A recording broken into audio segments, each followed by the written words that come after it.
Si mes calculs sont exacts, lorsque ce petit bolide atteindra 88 miles à l'heure, attends-toi à voir quelque chose qui décoiffe. À l'heure du goûter, on écoute le Mag à l'Ouest sur Westrack Radio. Interview, rubrique, micro-trottoir et musique sur Westrack. Nom de Zeus!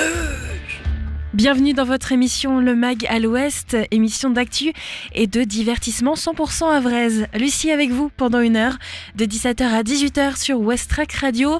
Aujourd'hui, mercredi 11 septembre, Beetlejuice 2 sort dans nos salles obscures. 36 ans après le premier opus, on fera un point sur cette sortie très attendue. La sortie aussi du documentaire de Inox Tag suite à sa montée de l'Everest. C'est le sujet de notre chronique cinéma et série en deuxième partie d'émission. Le Hangar Zéro organise une bourse aux livres. Nous les recevrons pour une interview aujourd'hui. Et puis côté sortie culturelle, un quiz au décalé qui testera vos connaissances générales. On en parle juste après la météo et les informations locales. Vous êtes à l'écoute de Westrack Radio dans le Mag à l'Ouest jusqu'à 18h aujourd'hui. La météo au Havre aujourd'hui indique une petite averse de pluie avec des températures stables autour de 14 degrés et un ressenti de 12.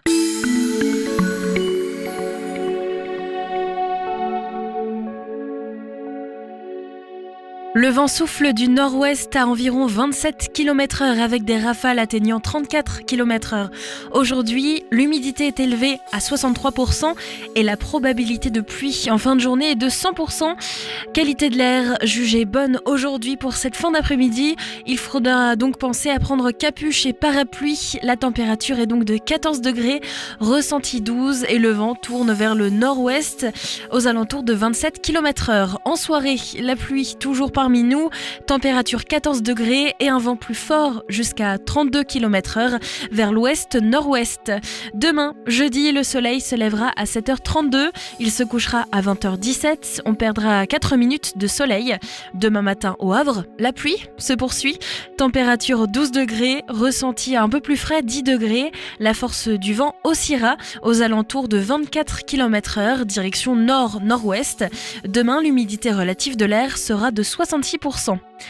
En après-midi, il pleuvra à nouveau, la température sera de 14 degrés, ressenti 12, le vent lui tourné vers le nord-ouest, dépassera les 27 km/h. Et enfin, en soirée, toujours un temps assez mitigé qui risquera de tourner vers la pluie. La température va se rafraîchir, 13 degrés, ressenti 11, et le vent lui tournera toujours en moyenne entre 20 et 26 km/h, tourné vers le nord-nord-ouest. Vos informations locales sur Westrack Radio, c'est signé le Mag à l'Ouest. Près de 10 tonnes de cocaïne saisies sur le port du Havre depuis le début 2024. Plus de 2 tonnes de cocaïne ont été saisies sur le port du Havre durant l'été 2024. Des saisies qui s'inscrivent parmi celles réalisées les mois précédents. D'après les informations du Paris-Normandie, un minimum de 17 saisies ont été réalisées depuis le début de l'année 2024 sur la zone portuaire du Havre. Lors de ces 17 opérations, près de 9,3 tonnes de cocaïne ont été appréhendées. Des chiffres qui ne recensent pas l'ensemble des saisies réalisées sur le port du Havre, qui explosent comparé aux années précédentes. En termes de saisies douanières, l'année 2023 avait été plus calme que 2022. 4,8 tonnes de cocaïne avaient été saisies sur la zone portuaire du Havre en 2023, contre plus de 10 tonnes en 2022. Le cannabis est le stupéfiant le plus trafiqué en France, mais en Normandie, c'est la cocaïne qui domine. 40% de la cocaïne arrivée en France l'année dernière est arrivée au port du Havre, expliquait Christian Boucard à nos confrères de Paris-Normandie en mai 2024. Mercredi 11 septembre 2024, en raison de travaux sur le secteur Montgaillard, la ligne de tramway A sera interrompue entre 7h et 18h30 environ. Des bus de substitution seront mis en place entre les arrêts Patinoire et Grand Hameau. La ligne B circulera normalement. L'IA précise que le dernier départ effectué en tramway sur la ligne A se fera à 7h12 au départ de Grand Hameau vers la plage.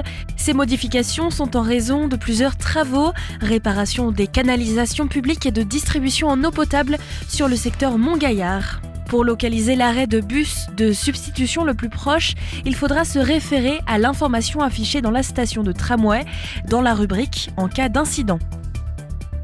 Spécialiste de l'amiante, Isodiag s'agrandit et implante un nouveau siège au Havre. Isodiag, cette entreprise qui s'implante au Havre, a été créée il y a 20 ans par Jean-Paul Neuville et son épouse autour de la problématique amiante à Lillebonne. 10 ans plus tard, Emmanuelle Daudelande, la fille de Jean-Paul Neuville, et son mari Thomas deviennent co-gérants de l'entreprise. En 2023, la PME qui intervient de Dunkerque à Vitrolles, essentiellement sur des sites industriels pollués, compte 35 salariés et s'est diversifié en reprenant Andiag, société basée à Saint-Étienne-du-Rouvray. Andiag, société spécialisée dans le diagnostic et l'analyse de l'amiante, a changé de nom pour son antenne rouennaise et s'implante donc prochainement au Havre. Après la mort de Tatiana à Manéglise, le coup de gueule du maire face au comportement irresponsable. Depuis le début de son mandat de maire, en 2020, il dit ne plus compter les accidents de sa commune. Manéglise est le seul village proche du Havre à compter 3 routes départementales, dont la D925 et son rond-point, théâtre de nombreux accidents. C'est Marc-Antoine Tétrel, maire donc de Manéglise, présent dans la nuit du 29 au 30 août 2024 sur l'accident qui coûte la vie à Tatiana, qui allait fêter ses 18 ans. Le maire annonce donc son ras-le-bol face au comportement des automobilistes. Il dit avoir pointé du doigt le rond-point qui n'était pas éclairé. Le département n'était pas dans l'obligation légale de placer un éclairage et finalement ces accidents ne sont pas liés à l'infrastructure elle-même. Elles sont le résultat de mauvais comportements, le plus souvent à des heures tardives, à savoir la prise d'alcool ou de stupéfiants et surtout la vitesse excessive. Selon lui, seule la négligence de certains conduit à ce drame. La famille de Tatiana a pris conscience de cela et souhaite d'ailleurs créer une association pour sensibiliser les jeunes au drame que certaines conduites provoquent sur la route. En tant qu'élu, il avoue se sentir démuni. Ces accidents ont lieu sur sa commune, mais sur des infrastructures appartenant au département. Et enfin, après avoir conquis les professionnels avec ses pâtes fraîches, le Havrais Willy Dinal se lance dans la commercialisation de pâtes sèches pour le grand public. Ces pâtes artisanales seront vendues à partir du 13 septembre 2024. Une marque havraise vendue sous le nom de Pasta Pazza, c'est celui choisi par le maître pastier Willy Dinal. Après avoir conquis le palais des clients de restaurants et celui de gourmets fidèles à une demi-douzaine d'épiceries fines du secteur avec ses pâtes fraîches, il se lance dans la commercialisation de pâtes sèches. Elles seront donc mises en vente au prix de 13 € le kilo. Cette nouvelle gamme comportera 4 formes de pâtes: Trottoloni, Primula, Cassarcé et les gnocchi sardilles proposés de nature. Elles seront aussi déclinées en 4 saveurs: tomates, épinards, cèpe et charbon noir naturel. Une nouvelle étape pour Willy Dinal qui s'est lancé dans l'aventure des pâtes il y a seulement 1 an et demi. Le Havrais, qui exerce toujours comme infirmier libéral dans le quartier de Senvic, a déjà prévu de s'appuyer sur un commercial pour démarcher la Normandie et la région Rhône-Alpes.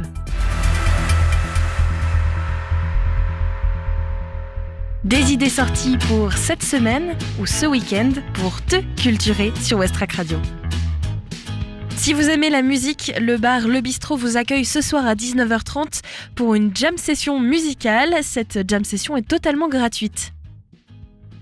Nous en parlions en début d'émission. Demain, un quiz de culture générale à peu près est organisé par le Café Décalé qui vous propose de venir tester vos connaissances musicales, cinématographiques sur le cassoulet et Alain Delon. Un beau mélange, un bel ovni. Tel est le quiz du Café Décalé.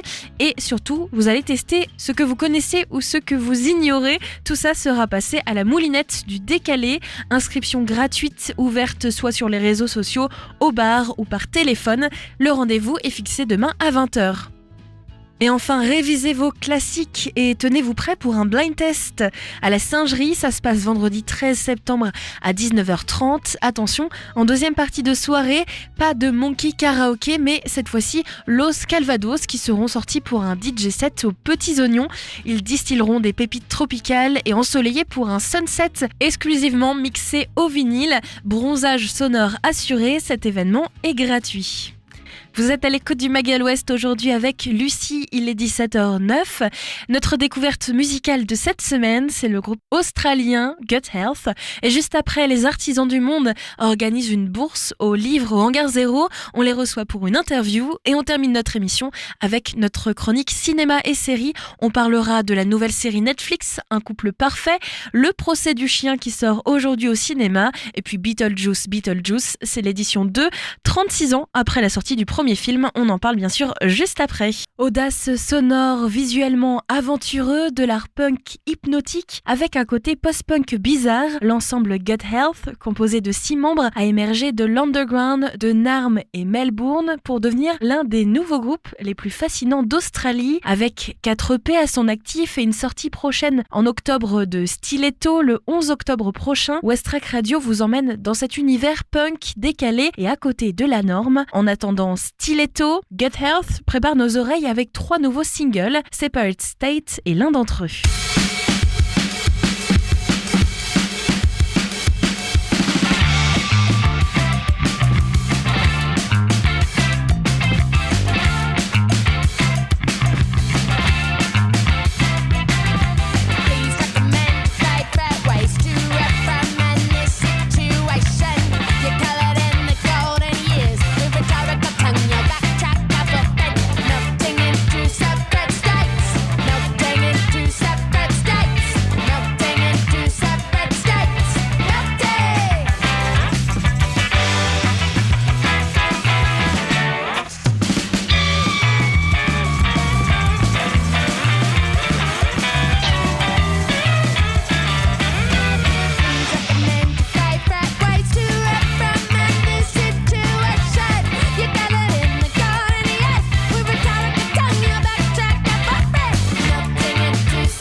Soutenu par le leadership de son groupe LGBT+, et de ses pairs, Gut Health exploite une éthique sans compromis qui met en valeur et encourage la libération ouverte et les qualités curatives de la rage consensuelle sous ses formes de nombreuses et variées. Le groupe s'inspire de ses valeurs et de l'esprit de la révolution new-yorkaise No Wave et des diverses expériences musicales de chacun de ses membres, du punk au jazz et au-delà, pour créer une concoction post-punk, polymorphe et positivement excitante qui remplit le dance floor. Cool Moderator est l'un des singles dévoilés par le groupe début septembre dans l'attente de son nouvel album Stiletto.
Les chansons de Gut Health sont portées par les mélodies effervescentes et l'esprit lyrique de la chanteuse Atina Oo, qui met l'accent sur leur sélection rythmique et entraînante, soutenue par des guitares tranchantes et angulaires et des synthétiseurs déroutants. Stiletto, nouvel album de Gut Health, sera dévoilé le 11 octobre sur les plateformes de streaming. Le single du même nom est déjà venu se glisser dans les playlists des adeptes de ce groupe.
Manifest that shit in creamy dreads, a frothy can, a mezzanine.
Gut Health nous font découvrir leur nouvel album prochainement le 11 octobre. En attendant ce single, c'est Stiletto que vous avez pu donc découvrir dans cette découverte musicale sur Westrack Radio. La semaine prochaine, on attaque nos découvertes Ferrarock de la Fédération des radios associatives et musicales en France.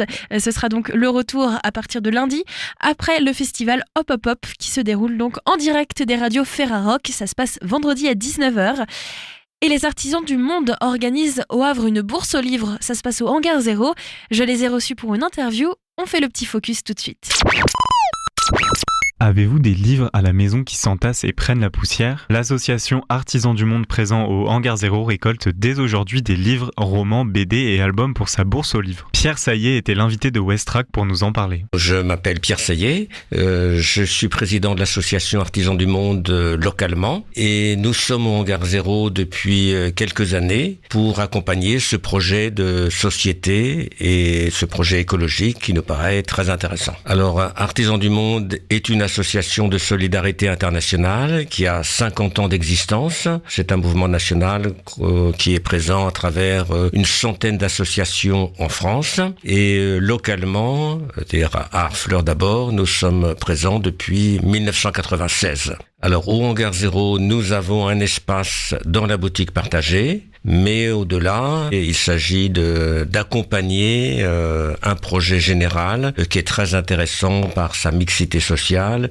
et puis ses ambitions écologiques. La coopérative du Hangar 0 s'est trouvée en difficulté depuis l'année dernière. Nous avons eu une très bonne nouvelle au mois d'août avec un plan de continuation qui nous donne une dizaine d'années, pas de vie facile forcément, mais d'espoir sérieux d'arriver au bout de notre projet. Et il s'agit aussi d'accompagner cet effort. Et là, nous avons eu l'idée d'organiser une bourse aux livres pour essayer de récolter un peu d'argent pour le Hangar 0, comme pour l'association des résidents de la boutique. Alors, c'est aussi, c'est pas uniquement une question d'argent, c'est aussi créer du lien avec les gens du quartier. Ça fait partie de notre mission locale, si on peut dire. Donner une chance au livre, c'est aussi une deuxième chance au livre ou une troisième chance au livre. C'est des rencontres, des échanges sur le livre, des possibilités de faire venir des gens et d'échanger. Et nous espérons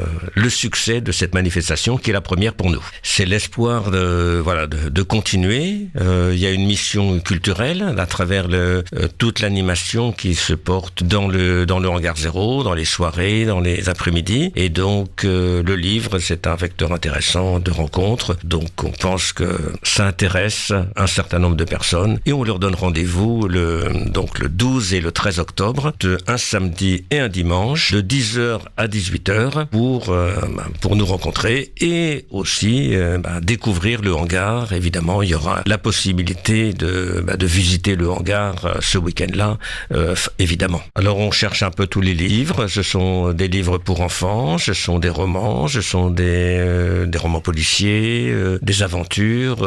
On prend tout ce qu'on nous donne.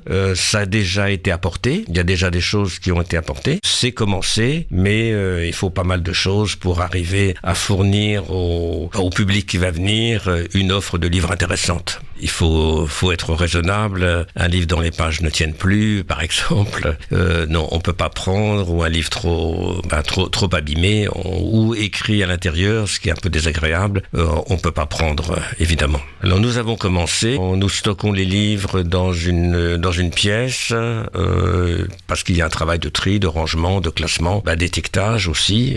Ce seront des prix les plus accessibles possibles que nous ferons. Le Hangar 0 se situe 37 quai de la Saône, au Havre. Il est ouvert tous les jours et on peut apporter carton, sac, donc, et on remercie beaucoup tous les gens qui nous donneront des livres pour réussir cette opération. Le samedi 12 octobre, de 10h à 18h, et le lendemain, c'est pareil, la même amplitude d'ouverture. Si vous ne lisez plus les livres, d'autres peuvent être intéressés. Et évidemment, c'est une chance pour l'auteur de faire connaître son travail, s'il est encore vivant. Ça peut faire de la place chez vous et ça intéressera forcément quelqu'un. Rendez-vous au Hangar 0, 37 quai de la Saône pour déposer vos livres dès aujourd'hui. Pour rappel, la bourse aux livres aura lieu du samedi 12 octobre au dimanche 13 octobre en journée. Pour plus d'informations, vous pouvez consulter le site du Hangar 0 et notre site internet Westrack Radio pour retrouver cette interview.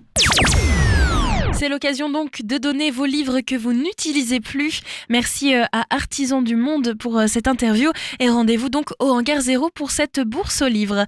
Notre chronique ciné est de retour dans le Mag à l'Ouest. Tous les mercredis, on se penche sur 3 sorties de la semaine niveau film et puis on s'attaque aussi aux séries, aux plateformes de streaming et aux nouveautés.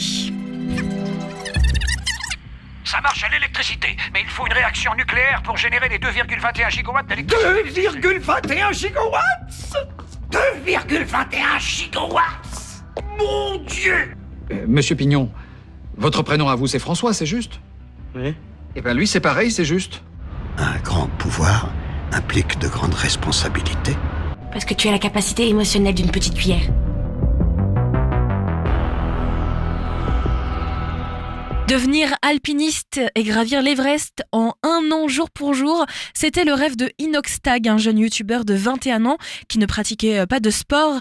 En le suivant pendant 1 an, nous pourrons découvrir ce moment qui a changé sa vie. Pour atteindre ce rêve, c'est un documentaire qui est sorti au cinéma aujourd'hui, un documentaire inspirant, émouvant, drôle, sur une aventure hors du commun, celle d'un youtubeur qui ne faisait pas de sport et qui gravit l'Everest. A-t-il réussi ? A-t-il rencontré des difficultés ? Un documentaire donc qui sort dans nos salles obscures aujourd'hui. Vous pouvez le visionner au Havre et dans plusieurs cinémas de l'agglomération. Inoxtag, il a fait une grande annonce sur sa chaîne. Il a annoncé qu'il voulait monter l'Everest. Le plus haut sommet du monde. Je sais pas si je vais y arriver, quoi. C'est pas un endroit fait pour l'homme ici. Regarde, on a un problème, je crois. Quoi? Tiens, on a changé. Ouais, c'est le bordel. Au cœur avec vous. Merci, maman. Faut pas partir avec des appréhensions. Autre sortie de la semaine, Beetlejuice de Tim Burton qui sort dans nos salles ce mercredi 11 septembre 2024. Ce film donc par Tim Burton qui met en scène Michael Keaton, Winona Ryder, Jenna Ortega et Monica Bellucci. 36 ans après sa comédie horrifique Beetlejuice, Tim Burton retrouve son bio-exorciste au costume rayé pour une nouvelle aventure. En projet depuis de nombreuses années, Beetlejuice 2 est un vrai retour aux sources. En effet, à l'instar du premier opus, il n'y a pas d'effets spéciaux à outrance. Le cinéaste est revenu aux fondamentaux et a préféré utiliser des marionnettes plutôt qu'ajouter des effets numériques en post-production. Tim Burton déclare ainsi à The Independent que tourner Beetlejuice 2 a été vraiment un moment clé de sa carrière. C'était comme retrouver la raison pour laquelle il aimait faire les films.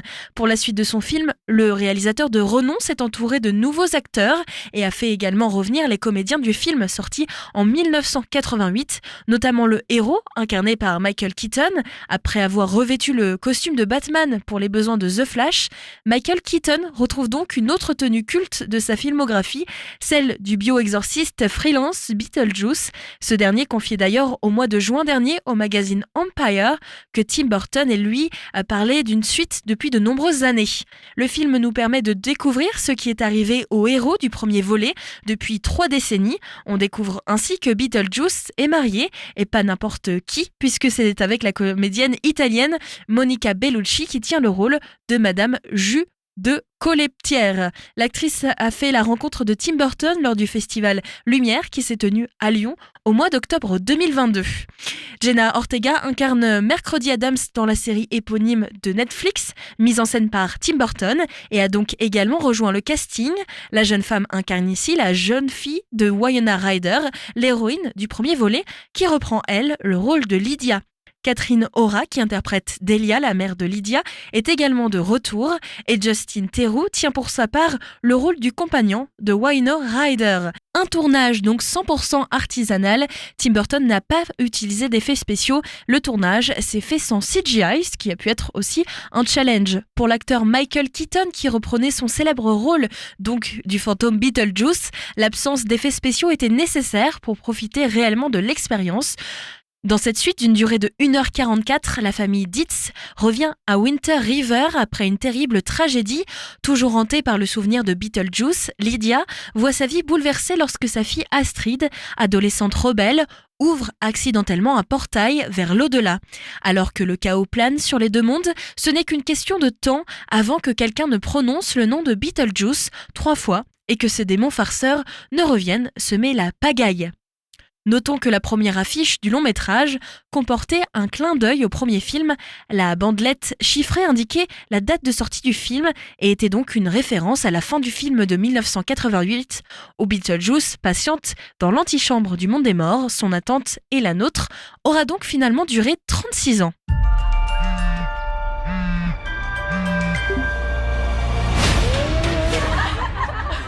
Quand vous conduirez un break avec 3 mômes à l'arrière et que vous vous taperez votre prof de pilates pour combler le vide de votre existence, je pense que vous rigolerez moins.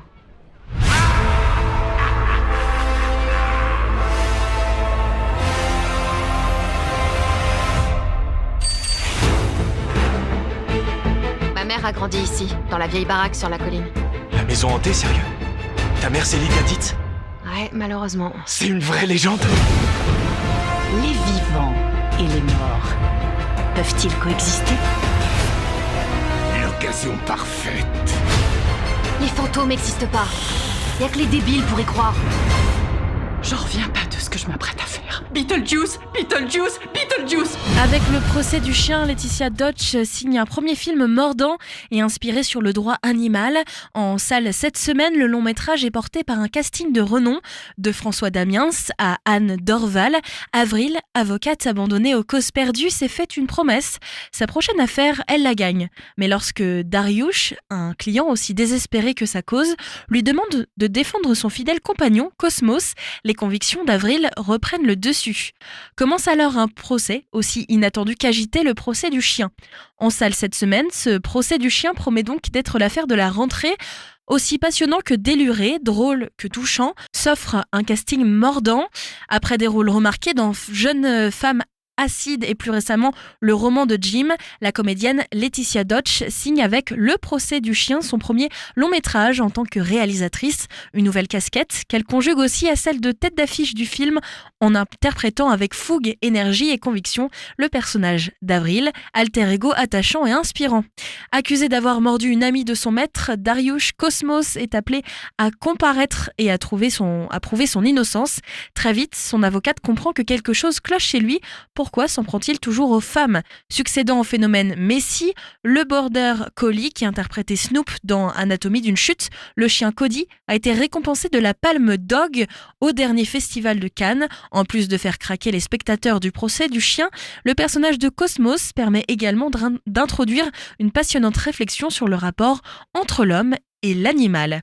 Devenu un visage incontournable du cinéma francophone, après ses performances dans L'Arnaqueur, Suzanne et la famille Bélier, le grand François Damiens allie une nouvelle fois son talent pour la comédie et son humanité criante pour livrer une interprétation aussi drôle que touchante dans le rôle de Dariush Michoki, dans ce rôle de véritable marginal que seule la présence de son chien parvient à maintenir en vie. François Damiens parvient rapidement à dissiper le ridicule qui entoure son personnage pour livrer une performance touchante, rappelant la puissance du lien qui lie l'homme à son animal et ami.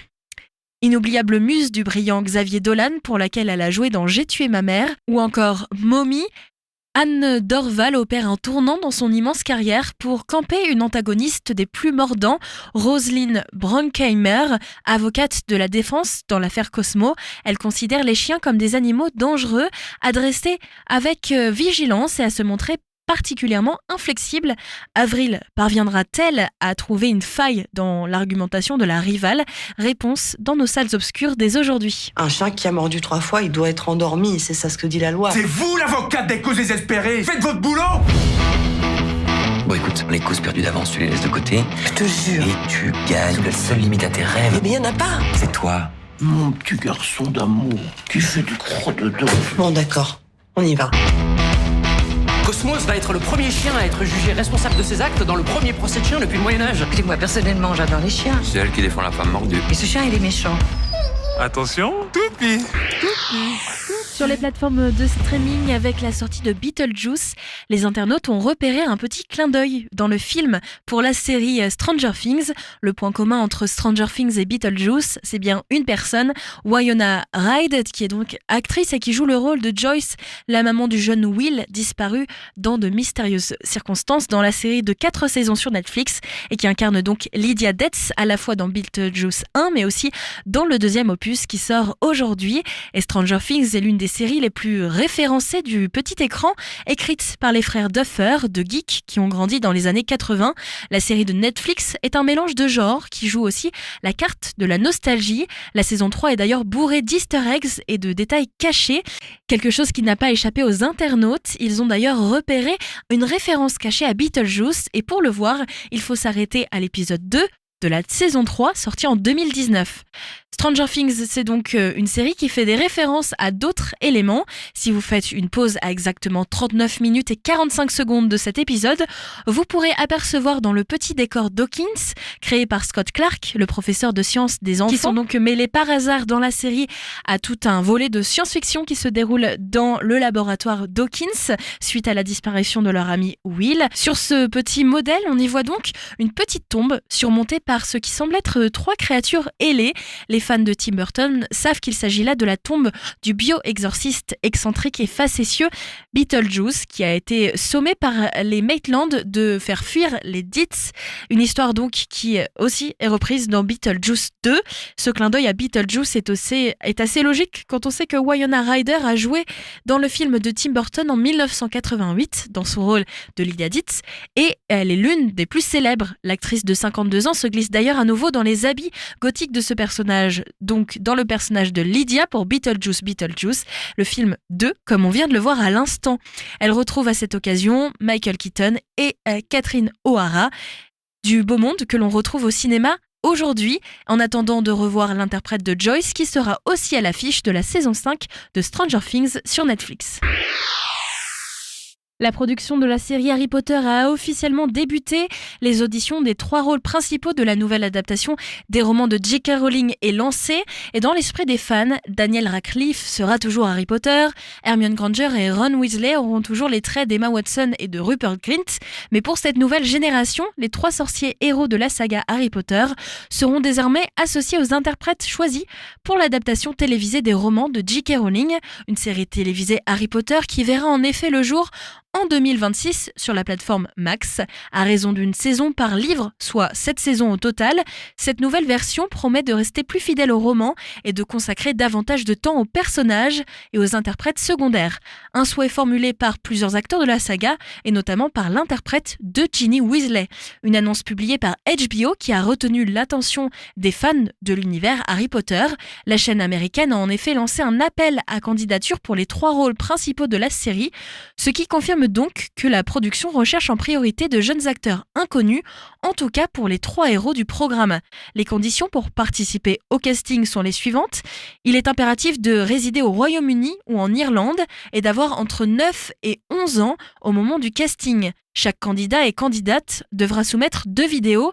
La première de 30 secondes sera la lecture d'un texte libre, mais qui ne doit pas être un extrait des romans Harry Potter. Et la seconde consistera en un autoportrait d'1 minute. L'annonce s'engage également à ce que le casting soit inclusif et porté sur la diversité. Ainsi, la production accepte de recevoir toute candidature sans tenir compte de l'ethnicité, du sexe, du handicap, de la couleur de peau, de l'orientation sexuelle et de l'identité de genre. La date limite pour soumettre sa candidature est fixée au 31 octobre.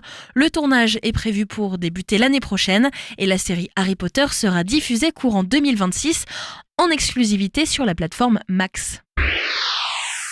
Déjà numéro 1 sur Netflix, Un couple parfait est sans doute la mini-série addictive de la rentrée qui lorgne du côté de The White Lotus et Big Little Lies, créée par Jenna Lamia, que l'on a pu découvrir dans Good Girls, et réalisée par Susanna Bier, que l'on a vu dans Bird Box ou The Undoing. Cette fiction haletante est un thriller dramatique et cynique, plein de rebondissements sur fond de drames familiaux et de meurtres. Un couple parfait nous raconte comment un mariage somptueux se termine en catastrophe avant même d'avoir commencé, quand un corps est découvert dans le port de Nantucket quelques heures seulement avant la cérémonie. Tous les invités deviennent soudain suspect. La série est portée par un casting haut de vol comprenant Nicole Kidman, Liv Schreiber, Dakota Fanning, Megan Fahey, Eve Hewson, Jack Reynor, Donna Lynn Champlin, Sam Nivola et Billy Hall, mais aussi l'actrice française Isabelle Adjani. Il faut savoir que la série Un couple parfait est l'adaptation du best-seller éponyme Elin Hilderbrand, publié en 2018. Et si vous avez fait partie des lecteurs et des lectrices de la première heure, vous avez remarqué peut-être un détail qui a changé. Dans le roman, l'héroïne principale se nomme Céleste, alors que dans la série, le personnage est incarné par Eve Hewson, est appelée Amelia. Il y a une raison bien précise à ce changement. La créatrice et scénariste de la série, Jenna Lamia, a expliqué au Hollywood Reporter qu'elle ne voulait pas que le public soit confus par ce nom particulier qui est porté par le personnage de Nicole Kidman dans la série Big Little Lies, dont la série Un couple parfait se rapproche sur certains points, d'autant que l'actrice australienne joue également dans la série Netflix. Ils disent que c'était un processus de 5 ans pour diverses raisons. C'est pour ça que la série a pris différentes formes et qu'elle est plus proche du livre qu'au début. Avec l'accord et en liberté de son ton autorisé par l'autrice, Jenna Lamia a changé donc le nom de Céleste en Amelia, Nicole jouant déjà une Céleste dans la série Big Little Lies. La mini-série Un couple parfait est déjà disponible sur Netflix. Eh oh! Je suis en état d'arrestation? Ou est-ce que j'ai le droit d'aller manger un truc? Ils sont riches. Au point de tuer quelqu'un sans jamais être inquiété. Nous sommes la famille parfaite. Ces derniers temps, nous avons tous subi un très gros stress à cause de l'accident. C'est un tel choc. On est tous anéantis. Une série qui commence à se faire remarquer de plus en plus sur Netflix. Et puis, je ne peux pas terminer cette émission sans mentionner l'annulation de la série My Lady Jane, qui était donc diffusée sur Prime Video. Une première saison adaptée d'un roman amusante et fraîche, assez fun. Cette série racontait donc l'histoire de Lady Jane Grey, qui est donc une personne de sang royal au Royaume-Uni, qui a connu un règne de seulement 7 jours dans l'histoire réelle du Royaume-Uni, puisqu'elle a été assassinée par, du moins commanditée pour cet assassinat, par sa cousine, la Queen Mary, Bloody Mary. Cependant, cette série reprend l'histoire tragique de Lady Jane Grey avec un twist, puisqu'il y a un côté fantastique à cette histoire.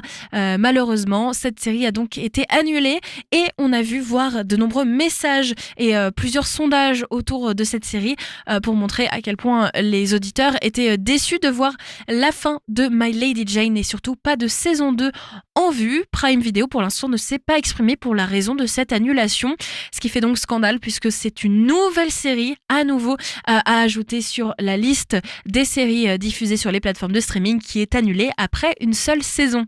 Voilà pour notre petit point chronique ciné et série de cette semaine.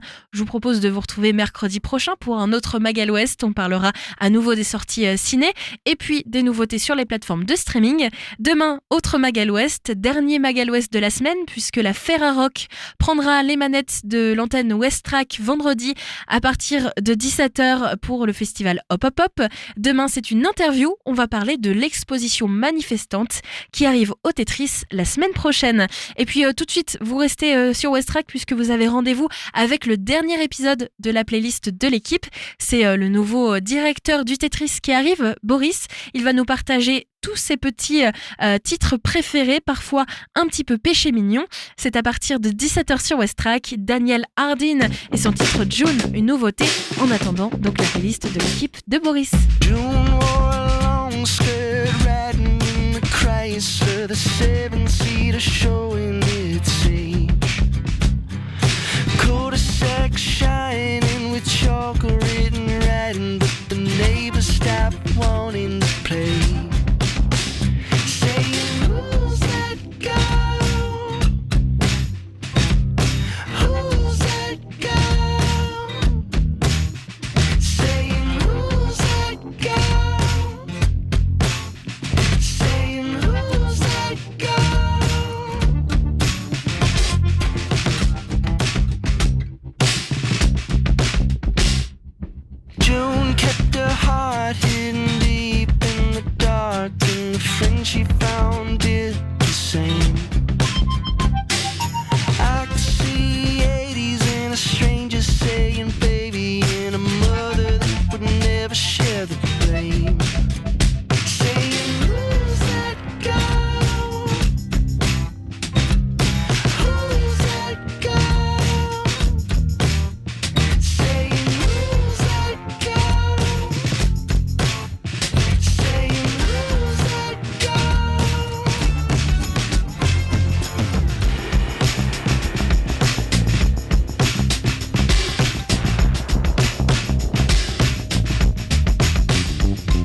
jacket of a ripped jeans, 20